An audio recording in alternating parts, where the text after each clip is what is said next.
Earlier we removed the rear bumper, and I'm going to take that down to bare metal and clean up the inside so that we can treat that when we get some Rust Kutter and refinish it.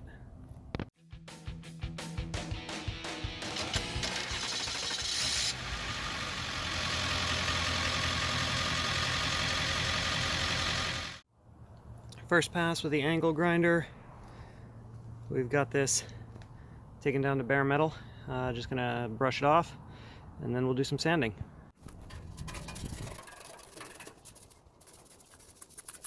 Before I start sanding, I'm gonna give this a wipe down with grease remover.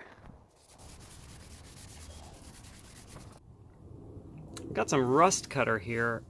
I was previously using Seal and I ran out, so did some research and found Rust Kutter as another option. Just pouring this stuff, I can tell it's a lot thinner consistency. The Rust Kutter says it may take up to 4 days to dry, so we'll see how it does here in the Pacific Northwest. And it also says that it won't dry on paint, but can be easily washed off afterwards. So I'm gonna spray this on the inside of the bumper and see how it does. Here's the rear bumper. And we can get a look at it before applying any treatment. I have sanded a couple of spots, but the hard to reach areas I'm just going to treat with Rust Kutter.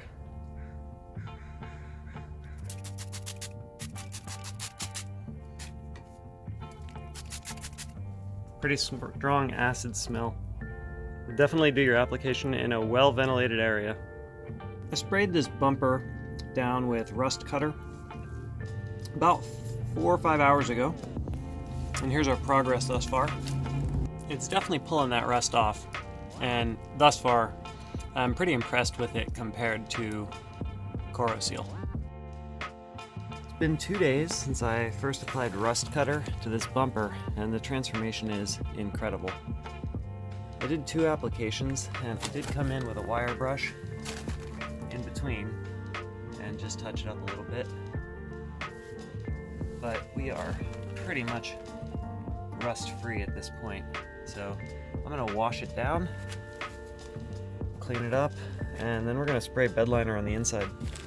I washed the Rust Kutter off last night and let it dry overnight. Now we're gonna wipe it down with degreaser and paint the inside once the humidity comes down a little bit.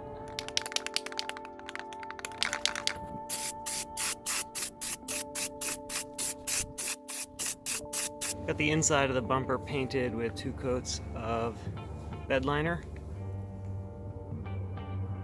And now it's time to let that dry. And then I'm going to flip it over, sand, and body fill the outside.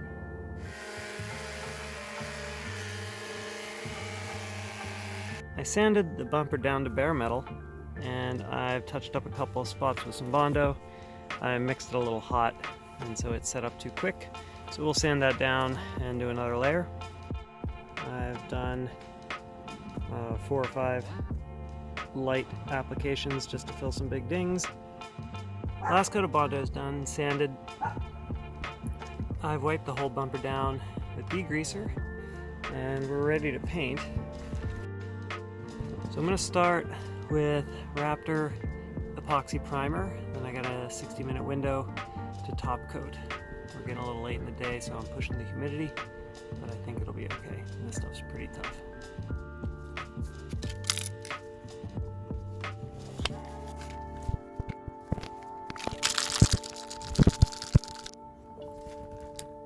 So I started spraying the primer, and the can has just stopped working, and I'm not really sure why.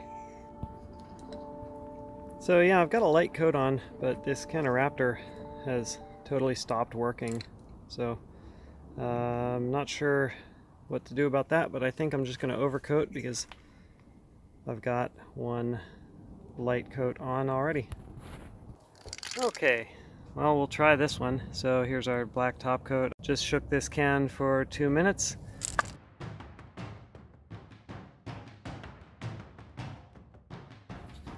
It's quite a lot of pressure to activate.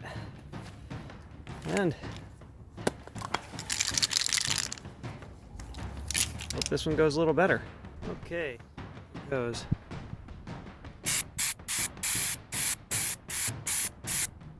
minimum 24-inch distance in there, not kidding. And it's working better than the primer, so I'm gonna finish this up and we'll see how it looks. It's like one can's just about gonna give me one coat, so this is not a lot of coverage for a can. So I just got one coat done, and we're empty. So I finished 2 coats of Raptor on the bumper. Honestly, not super impressed with the coverage for those 2 coats, and each one took a full can. So I'm gonna probably do a third, and we're gonna be $100 in paint on this bumper. I ended up spraying a 3rd coat, so 3 cans of Raptor, and I'm pretty happy with the finish after the 3rd coat. I replaced those horrible OEM bolts that were held in place with plastic with these 1/2-inch coarse thread bumper bolts, and they grip up against the bumper bracket, and I'm adding an extra set, so we'll have 3 on each side. Should be nice and secure. I'm almost done with the rear bumper. I just need to reattach this bumper trim. Now these bumper trims were originally attached with some plastic clips that went into here and here, but some of those are broken off. Some of them are still there, but I'm going to use the clips that are remaining, and I'm going to use 3M VHB tape. This is a very high bond tape. It's a permanent foam tape, and I'm going to do some surface prep with alcohol, just wipe things down real quick first, and then we'll stick that on here. Now that will be a really good test if ever I decide to remove these of adhesion for my Raptor liner, because this VHB tape is permanent. These are a little dinged up. They're just cosmetic. They're going to protect the bumper in the interest of not having more stuff in the landfill. I'm just going to reuse them.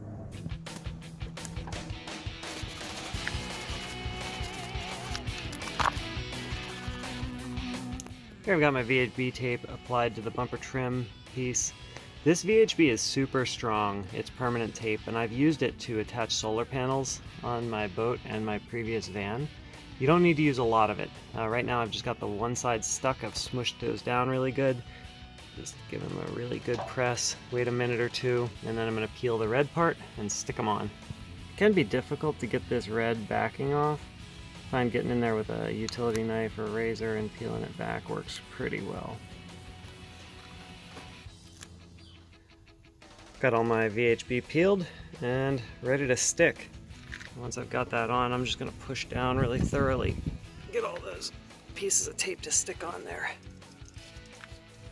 And there we go. Same process on the big trim piece. And there you have it.